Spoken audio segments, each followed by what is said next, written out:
What a great group. Wow, you guys, I have to tell you, a few years ago, I went crazy. I was working full-time, I was in school full-time, and I decided that was my year to do a triathlon.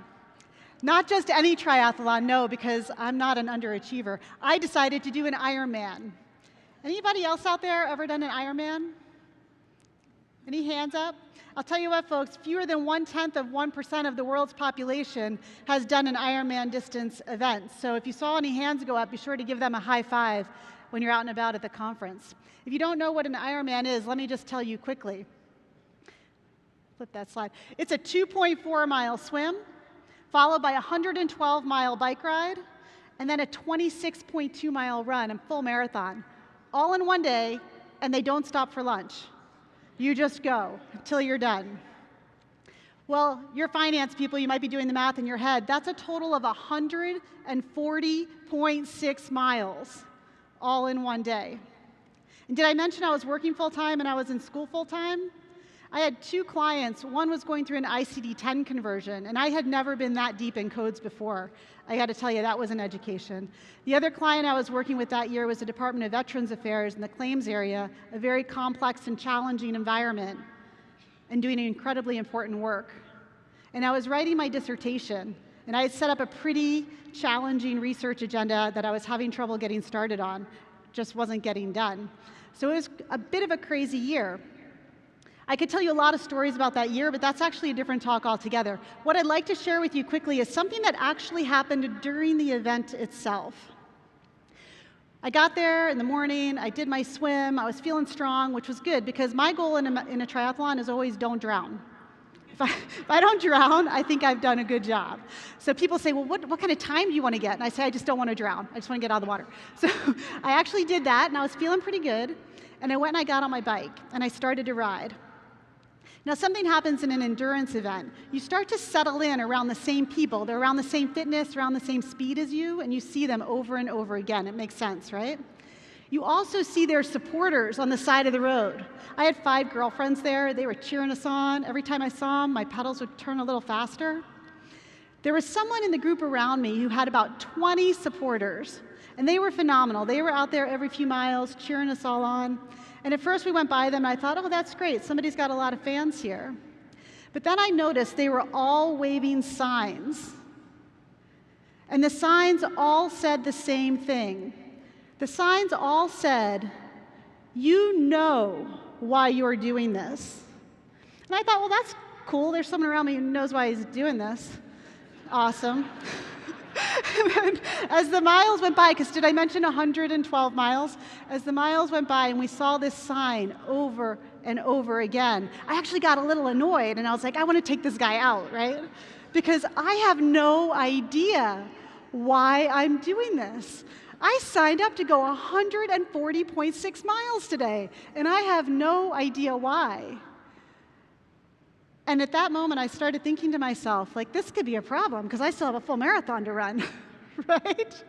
But it's amazing to me how often in business we get into this kind of a situation where we have no idea why we're doing something. We go on these 3-year-long transformation journeys. Anybody done any of those? Yeah? A little bit of disruption causes that kind of challenge. Or we go into a product launch. It's going to take years, especially in healthcare. It can take decades to bring a new product to market, right? Or we go into a new geography, and it's going to take us months, years to gain traction and to start to build the relationships that we need there. And it can be really easy to lose sight of why we're doing something. There's a couple of reasons why I think this happens. One, we end up with competing priorities. Does this guy look familiar to anyone? Yeah? So, I've done work in a lot of different industries, and this is a very common challenge. I still remember a few years back working with one of the largest credit unions in the United States. And I was asked to come in. They were on one of those 3-year transformations. I was asked to come in and talk to 120 of their high potential leaders in the organization to get an understanding of the impact on the culture and leadership that the transformation was having. And as I went and I talked to all of these different people, I heard a lot of really similar stories. And then I ran into this guy. I'll never forget him. His name was Bill Thompson. He came into the interview, and we were chatting. And as we were talking, he was sinking lower and lower in his chair. And finally, he just said to me, Julie, here's the thing. They keep telling me to do more with less. But I don't think I could do more with more.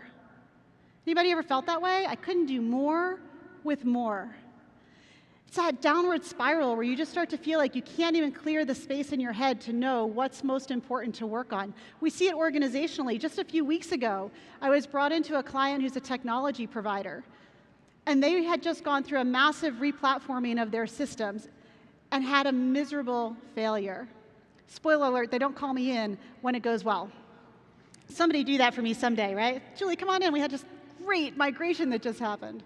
But as we're going through the details and doing sort of a lessons learned, a breakdown, one of the things that became apparent was that organizationally, the customer satisfaction people were incented based on customer sat. The operations people were incented based on uptime and throughput on the system. And the IT people were incented based on hitting their project dates. Those three different incentives made total sense for business as usual. But when they were going through a massive replatforming of their core system that impacted all of their customers, they were actually in conflict with each other. And so in the go, no-go decisions that led up to that go live, a number of pretty bad decisions got made because of how those incentives were pressuring the system. So we run into that situation too. You know what? From an industry perspective, has anybody set up a more competing priorities than healthcare? You've got the triple aim, right? Population health, patient experience, controlling cost. That's pretty interesting, right? In terms of priorities, which one do you do first? So we see this happening all the time. Competing priorities can really sap energy from people. The second thing that we see in the clients that we work with is very limiting assumptions about the business that you're in. Assumptions actually help us, right? They help us to focus. But you get right in that tunnel and you're looking right at the destination and you don't see the tunnel over here or the bridge or the path that you might take. It's hard to see some of the alternatives. One of the most expensive limiting assumptions that I can share with you is an old story. It happened all the way back in 1977. Now, a few things happened in 1977 that were momentous. One is I turned 9 years old. Anybody else turn around 9 years old out there in 1977? Got some peers out there? Yeah, thank you right there. What else happened in 1977? You probably know. Yeah, Star Wars came out, right? Star Wars came out. We all went to the movies and we saw Star Wars for the first time and we heard about a galaxy far, far away. And we walked out of that movie theater, we wanted two things. We wanted to see it again, right? And we wanted lightsabers. The merchandising from Star Wars was phenomenal. Now keep in mind, in 1977, merchandising was not new. Disney had been doing it with great success. TV shows were starting to experiment with it as well. And even comic books were getting into action hero and figures. And you know what? Those little 9 and 10-year-old Gen Xers, we were growing up and we were building the consumer economy that we know today. So there were disruptions happening on the market that indicated that merchandising was a pretty good place to be. But 20th Century Fox was the studio that produced Star Wars, and they were in their tunnel. And their tunnel said, we make movies. And not only that, but we make cost-effective movies. And in making cost-effective movies, what did they do in 1977? They went to George Lucas, who was the director, and they said, hey, for $20,000, how about if we give you the merchandising rights for all Star Wars movies for all time? Hey, so you guys are finance people, you know, if you had invested $20,000 in the S&P 500 in 1977, today you'd have a little over $1 million. What's the value of the Star Wars merchandising franchise? It's in the billions of dollars, right? But they were in that tunnel, they made movies, that's what they did. They did not make merchandise. Pretty sweet deal. So limiting assumptions, they all come into play. The third thing I want to just mention quickly is we also get into working out of habit and not intention. Did you know that the average adult makes about 30,000 decisions a day? Right now, some of you are trying to make a decision about whether you believe me or not, aren't you? Yeah, a couple of you? Okay. It's true, I'm a social scientist. Pretty regularly, we hit around 30,000 decisions a day. Have you ever had that experience where you leave work and you get in your car and you show up at home and you have no idea how you got there? That's habit, my friends. You made a lot of decisions to safely get that steel projectile from your office all the way to your house without hurting anybody. But you made those decisions out of habit, right? There's a lot of habit that's going on there. What happens to us at work when we fall into habit, we answer the same questions in the same way. We respond to customer situations in the same way. We do the same thing over and over. It helps us get through the day, but it also limits our ability to see potential. The best example I can give you of a company that works out of habit and not intention, or that worked, is a client that I worked with about 6 or 7 years ago. They were in the insurance industry, mid to large size insurance company. And the CEO actually was aggravated with all of the bad habits, and he had spun up a program, and it was called Kill So-So. Now luckily, So-So was not a person. Kill So-So was his version of kill same old, same old. He wanted to absolutely get after some of the bad habits in the organization. And I was brought in to help run that program. Now, one of the first things we did is we talked to all of the functional leads in all of the different areas. And I'll never forget going in to sit down with the CFO, a guy named Garrett. He was great. I loved Garrett. He had a great sense of humor for a CFO. Wore cowboy boots. He was awesome. Anyway, I sat down with him and I said, Garrett, what kind of project would you like to have as part of the Kill So-So program? He said, Julie, I've got just the project for you. I was like, okay, tell me about it. He said, we have all these spreadsheets, and we use them for everything, for our financial reports, for our board reports, for product analysis. Anytime somebody comes to us, we're in the habit of saying, we'll give you an Excel spreadsheet for that. But a few years ago, I wrote this big check for a little program called SAP, right? So I feel like we should be doing this stuff in SAP. I said, well, Garrett, that sounds like a great project. Let's do it. Let's make that a project for Kill So-So, and we will help you break your Excel habit. He said, Julie, you might want to know just how bad the habit is. And I said, okay, why don't you tell me? He said, we have about 7,000 spreadsheets, all linked together through daisy chains of formulas, and nobody's really sure how they work. And I said, okay, well, Gary, yeah, that's a little bit worse than what I thought, right? I see some smiles. There might be some people thinking, yeah, I could top that. Please don't let me know if you can. So let's take that on. I said, I think you've actually gone from habit all the way to a full-on addiction, right? But what was happening there? They were just in the habit of always saying, yeah, we can do that. We'll do that in Excel. Those kinds of habits really limit our ability to see other ways of doing things, to see some of the really important disruptions that are happening around us, some of the better improvements that maybe our colleagues, our competitors, even our customers are bringing into the market. Because we respond out of habit. It's the easiest thing to do. It's what we're most used to doing. It's what we're most comfortable doing. So when we think about setting competing priorities, limiting assumptions, and working out of habit and not intention, just a quick poll of the audience.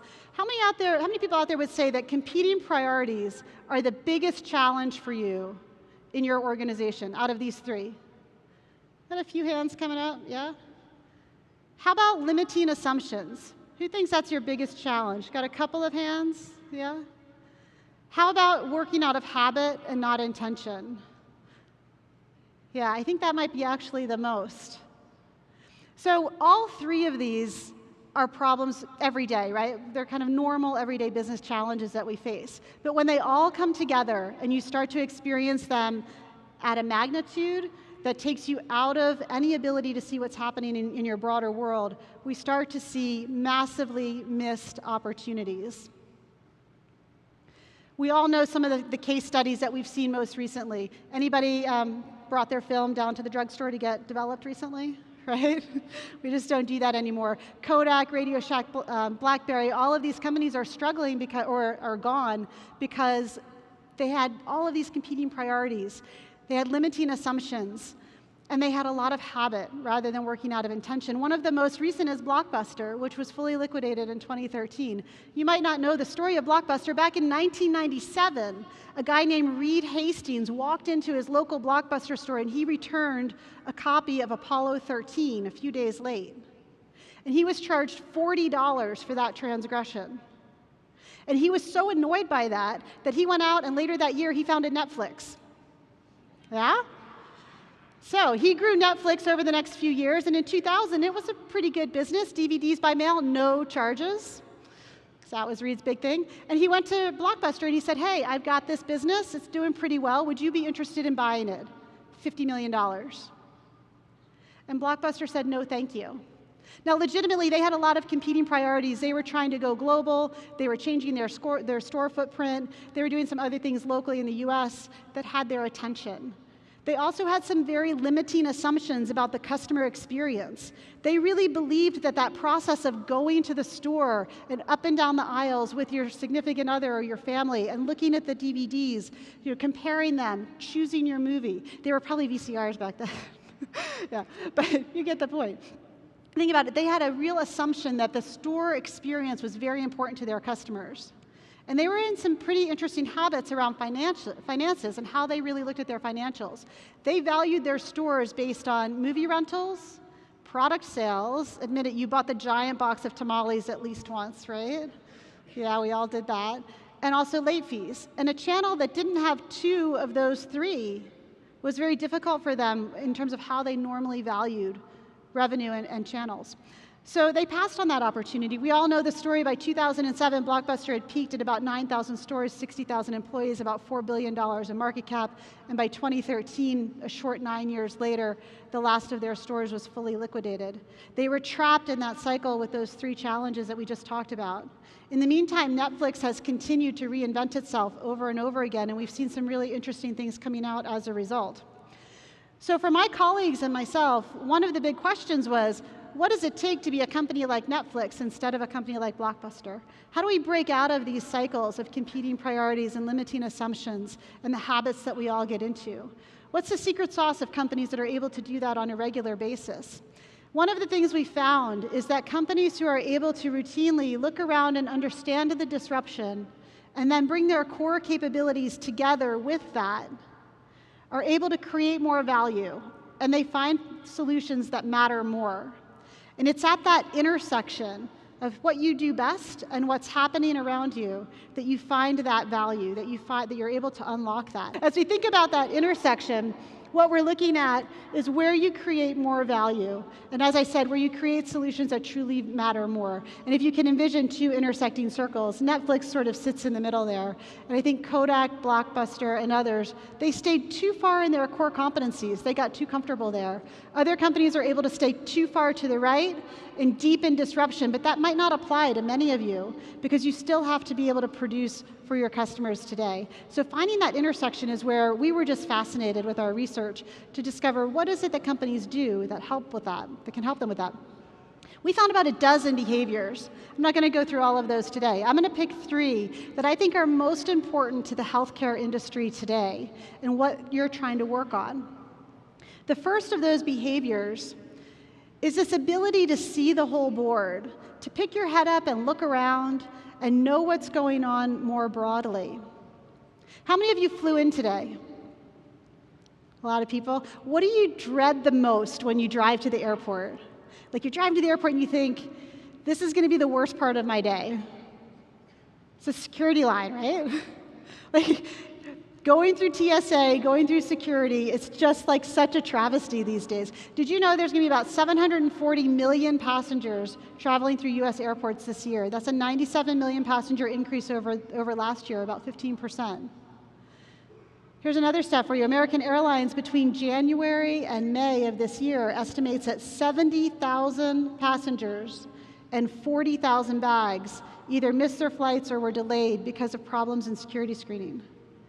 That's a lot of people and bags. In one day in May, United Airlines had to cancel or delay 37 flights at O'Hare Airport. That's expensive for United, right? All because of delays in security screening. So it's getting a little bit out of hand. Now, whose problem is that? TSA, maybe, right? That's actually kind of a politically loaded question. Maybe you've heard the conspiracy theories about what's going on there. But in fact, it sort of sits in the TSA purview. But you know what? The company that I'm in love with right now because of what they're doing to help with this is Delta Airlines. You may have seen the news recently, but earlier this year, Delta looked around and they picked their head up and they saw the whole board. They saw this disruption that's happening in the airline industry, and it is, folks, it truly is a disruption. It's negatively impacting the customer experience, but it's also costing the airlines a lot of money. But it's TSA's problem to solve, technically. But Delta looked around and they said, how can we contribute to that? We have a core capability. We're pretty good at moving people from point A to point B. And there's this disruption happening to us. How do we start to get a handle on that? How do we meet at that intersection, that edge of disruption that we've been talking about? Their edge of disruption has been right now to improve the customer experience from the minute you walk in the airport until the minute you get out the other side. How do they do that? Back in April, they made about $1 million investment, and they put about 2 months towards creating what they call innovation lanes. These innovation lanes have a handful of really key improvements over the current TSA process. Then they went to TSA in the Atlanta airport, and they actually launched 2 innovation lanes there. And do you know what they're seeing? 30% more passengers moving through those lanes. Can you imagine if there was a 30% improvement in flow in every lane and every TSA lane at every airport? You might not dread it quite so much as you drive to the airport. Those are the sorts of problems that are so critical for companies to start to embrace, not just the ones that are in their tunnel, not just the ones that are right in front of them, but what's impacting the broader market, the broader value chain, what's impacting your suppliers, your distributors, your customers across the board. And you know what, folks? I think there's no greater place to look for those kinds of opportunities than this sort of conference. You've got great tracks coming up on consumerism, on value-based care, working with physicians to help them to change their model. All sorts of interesting places where you can go look and see the whole board. One of the important things about a conference like this is the opportunity to get to know some other people and to get to know some new topics. And in that spirit, what I'd like to do right now is ask you to turn to your neighbor and take about 3 minutes and just share with them where you feel like you could see the whole board and impact your business today. What are you most interested in all of the things that are going on with healthcare right now? Interoperability, transformation of the industry, the AAA, and whatever it might be. Where are you looking to see the whole board? Share with your neighbor, and then I want to hear from a couple folks in the audience about what you talked about. The second key behavior that I'd like to share with you that we saw consistently among all of the companies that we researched was a genuine desire to co-create solutions. And honestly, folks, I can't think of an industry with bigger opportunities to co-create solutions than healthcare, right? I mean, I think about all of the challenges in healthcare. I think about some of the work GHX is doing with implantables, track and trace for implantables in pharma. I think about things like the triple aim and also adding in a fourth, right, which is let's enjoy what we do. I think about value-based care. All of these things require industry support. Right? It takes more than any one company to solve some of these truly complex problems. So healthcare, I think, is out in front when it comes to the need to co-create, but you're by far not the only industry that has to do it and do it well. One of my favorite case studies that we spent quite a bit of time actually with is a company called Domtar. You may not know Domtar, but you probably use their products. Domtar is a paper company. They make paper. Now, if there's an industry that has been disrupted in the last 15 years, it's got to be paper, right? Think about all of the digital transmission, all of the work to move to paperless billing, paperless society, right? But Domtar has actually been able to remain pretty relevant and through some pretty interesting ways. The paper industry has a well-deserved reputation historically for not being the best of environmental actors. Right? There's a lot of challenge that came out of the early paper mills and how they were going about producing their products. They've done a lot as an industry to try and get better. But they were far from done with that journey. Today they're far from done with that journey, but they have been on a journey to get better, and Domtar has been one of the companies leading the way. Their edge of disruption, where they took their capabilities with the disruptions that were happening in the market, is to create a sustainable future for their industry. But they couldn't do it alone. As a matter of fact, they had some interesting partners. Back in 2006, an ENGO, an environmental non-government organization, think ELF or Greenpeace or the Rainforest Alliance, came to one of their biggest mills, Cromwell, up in Canada, and they dropped an enormous banner over the front of the mill, and they started protesting out in front. Now, Domtar had a choice to make right then and there. They could do what the industry has historically done, and they could call the police, have the protesters removed, spin up the marketing machine, and try and deal with the crisis in that way. Instead, the leadership of Domtar in 2006 made a different decision.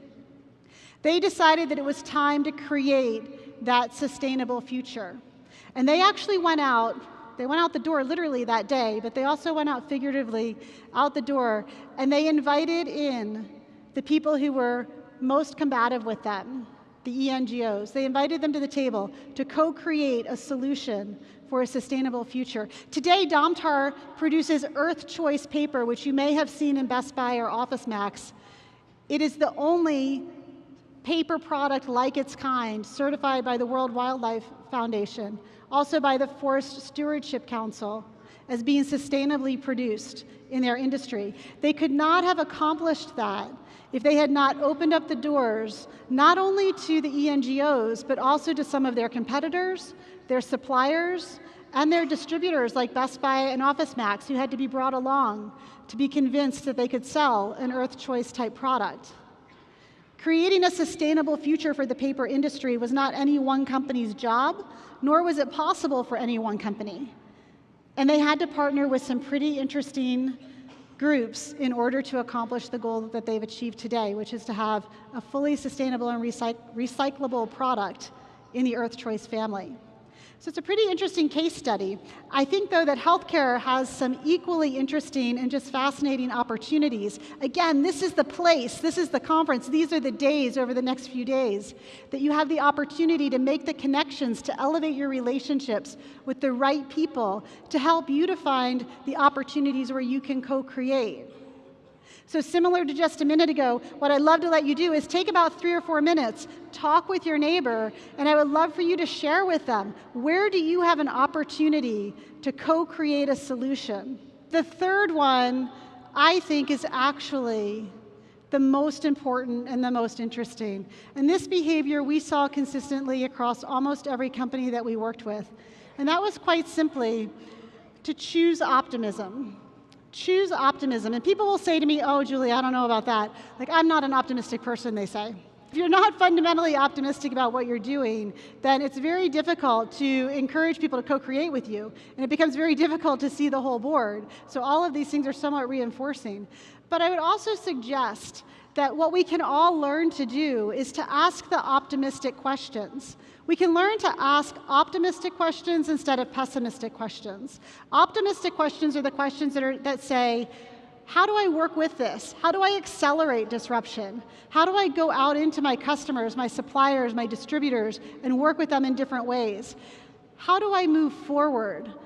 The pessimistic questions are the ones that say, how do I tie this up in litigation so long that they'll forget they ever wanted it? It's the questions that say, how do I stop this? How do I slow it down? How do I prevent my competitors from getting into it before me? Instead of saying, how do I get into it first? So we can all orient ourselves towards these optimistic questions. And ladies and gentlemen, I will tell you that to a T, the companies that we talked with, their leaders always asked the optimistic questions. And I think that's so critically important. The company I'd like to share with you, the case study that we used actually in the book, is a company that's very familiar to all of us. It's Adobe. When I say Adobe, how many of you, the first thing you think is PDF? Yeah, right? When was the last time any of you ever paid for a PDF? Anybody ever wonder how Adobe makes money? Right? Because so many of us, that's all we know them for. But in fact, Adobe has a healthy, thriving business creating creative software, things like Photoshop, a lot of tools for creatives, for marketers to use very effectively in their practice. Back in about 2010, Adobe saw the whole board, and they realized that there were some important changes happening from a technology perspective for their customers and for their customers' customers. Their customers were in the habit, in the process, of buying what's called a perpetual license for software. And you know what? That's the model that we all know. It's where you walk into Best Buy and you buy your software and you take it home and you install it, and you own that software forever. You can do whatever you want with it, except you can't resell it. But other than that, you can do whatever you want with it. It's yours forever. And you don't buy another one until a few years later when you're ready for the new release, and you go back to the store and you buy your CD. So that's how it works. That's the model that Adobe had been in really since its inception for many, many years. What they were realizing is they were being challenged by applications like Instagram. Anybody ever use a filter on Instagram? Come on, I know some of you have used Instagram, right? It's all out there. The ability to manipulate photos is starting to get somewhat commoditized. At the same time, their key clients were needing enhancements and updates and new tools more regularly than every few years, where they were going out and paying actually several $100s for the full Adobe suite every few years. But they needed the tools, they needed the graphics, they needed change more often than that. And something else was happening. Their customers' customers were changing. So the people that these creatives were engaging with wanted to have a more collaborative experience. They wanted to work more closely with the creatives. But they didn't have the capability as creative people to provide that kind of an interface. So they had a problem. And technology was changing. It was becoming possible to distribute software in a very different way. We were starting to hear more and more about this thing called the cloud. So Mark Garnett, who was a CFO at the time, he went to the investment community, and he said what I think was one of the most optimistic things a CFO has ever said. He said in 2011 to his key investors, our stock is going to go down. It's going to go down for a couple of years. And here's why. We are going to get off the perpetual license model. We are going to migrate all of our customers over to a subscription-based model where we have recurring revenue. And that's going to take a few years because we need to retool everything that we have internally around that model. We are not set up today for subscriptions. We're not set up for that kind of migration into production. They weren't that company I mentioned earlier, by the way. But that would be bad. So I think as you think about Mark going to the investment community and saying that, it might not sound optimistic, but in fact, he was setting a vision for the future. He was saying, this is where we're going. We see disruption, and we're going to run right at it because we are asking the optimistic questions. We are asking, how do we accelerate this? How do we get ahead of it? How do we meet our customers where they are? And in that process, sure enough, 2012, 2013, Adobe went from being a pretty sleepy mid-$30 stock. It dipped down into the 20s, and it started to just sort of languish there. But around 2013, 2014, something happened. They had gone through all of the migration with their customers. They had moved them onto this new model. And now instead of having customers who every few years were spending a few $100s, they now had thousands of customers who every month were spending about $40 on their software. They had migrated them into this recurring revenue, subscription-based service. And in doing so, by 2014, their stock was back up to their normal levels. And in 2015, it went up to about 60 or 70. And do you know, earlier this year, it actually hit $100 a share. So they more than tripled their stock as a result of asking that incredibly optimistic question of how do we accelerate this disruption, and having the courage to go to the investment community and say, this is a very optimistic position for us to take, and you're going to have to go on this journey with us. I would put to you that in your own business, there are probably opportunities to ask questions differently. And I'm going to give you a few minutes to share with your neighbor one more time. What are some of the optimistic questions that you should be asking? And what are some of the pessimistic questions that you should stop asking? Before we wrap up, I just want to tell you what happened during my Ironman. You remember I did an Ironman? Yeah, it took me 15 and a half hours to finish. That's a long day. Thank you very much. Thank you very much. Yeah. Here's the thing. I didn't have the language for it back then, but I honestly believe that I had found my own personal edge of disruption. I mentioned to you that I was working with some incredibly complex and challenging clients, and I was trying to write my dissertation. I was the dreaded ABD. Anybody else out there ever been ABD? It's horrible, right? You don't want to be ABD, all but dissertation very long. So I had all of these things going on, and my research agenda was very qualitative. I was always out talking with people. At the same time, those were the disruptions that were happening. I am fundamentally an introvert. I love being up here on stage talking with all of you, but for me to really process and to really think things through carefully, I need time on my own. That's my core capability. That's how I best deliver solutions to very complex problems. I need time and space to think that's quiet. And I'm convinced that those long bike rides and those long runs that I was engaged in through the Ironman training gave me the headspace to really find my way through the complexities of my dissertation and the complexities of my clients that year, which were on kind of a collision course with each other and creating a lot of chaos in my life. So I found my own personal edge of disruption. And I'd encourage all of you to think about for yourself, Where's your edge of disruption? Not just for your organization, but for you personally. You might have a situation where the career path that you've been on for the last 5, 10, 15 years is having disruption. It's shifting, it's changing. Maybe your organization structure has changed and that job you thought you were working for isn't there anymore. Or maybe technology is coming in and disrupting the skill sets that you've had. How do you take who you are and what you do best and ask those optimistic questions? Who do you engage to discuss? Where else can you be going personally? How do you look out and see the whole board for yourself? I believe that when you find your own edge of disruption, you can truly thrive there. And I think about the theme for HFMA for the next year about thrive, and it's such a rich word, such a great word. And I really believe that we all thrive when we find our edge of disruption and we work from there, rather than working too far over in our core capabilities or too far out in disruption where everything is chaos and it's chaotic.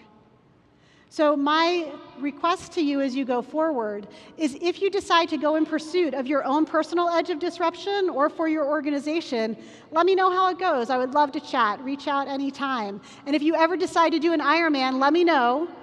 I will share some training tips and we can maybe even talk about why.